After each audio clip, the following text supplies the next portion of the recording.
नायरमध्ये लैंगिक छळ होत असल्याचा विद्यार्थ्यांनी सांगितलंय। मनसे नेते संदीप देशपांडे यांची पत्रकार परिषदेमध्ये माहिती देण्यात आली। तक्रारदार मुलीशी पोलीस अधिकारी वाईट भाषेत बोलले तसं देशपांडेंनी म्हटलंय। दोषी व्यक्तीला पालिकेनं कॉलेज आवारातच राहायला घर दिलं। वरिष्ठ महिला पोलीस अधिकाऱ्यांमार्फत प्रकरणाची चौकशी करावी। महाराष्ट्र नवनिर्माण सेनेचे नेते संदीप देशपांडे यांनी ही मागणी केली।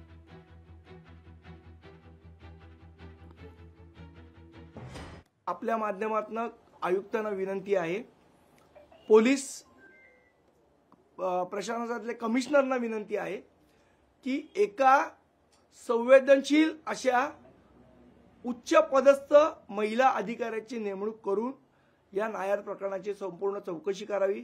शेवटच्या उच्च पदस्थ अधिकाऱ्याला ज्या विद्यार्थी आहेत त्यांना विश्वासात घ्यावा लागेल की खरोखर त्यांचं काही पुढे वाईट होणार नाही याची त्यांना हमी द्यावी लागेल।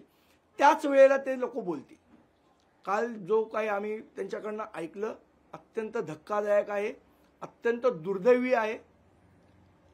प्रशासनाने वेळीच त्याची दखल घ्यावी, त्याच्यावर कारवाई करावी। त्या मुलींच्या मनावर एवढ्या मोठ्या प्रमाणात आघात होत असतील, मग ते लैंगिक असतील, ते बौद्धिक असतील, ते सगळ्या गोष्टींनी जर तो एखादे डॉक्टर आघात करत असतील तर डीन पर्यंत त्यांच्या ज्या प्रोसेस आहेत त्यापर्यंत त्या मुली पोचल्या होत्या आणि तरी आजही त्या मुलींवर तोच अत्याचार होतोय की तो डॉक्टर त्यांच्या बरोबर समोरच्या बिल्डिंगमध्ये ठेवल्यामुळे तो त्यांना धमक्या देतोय, तो त्यांना तुमचे सीसी कॅमेरे।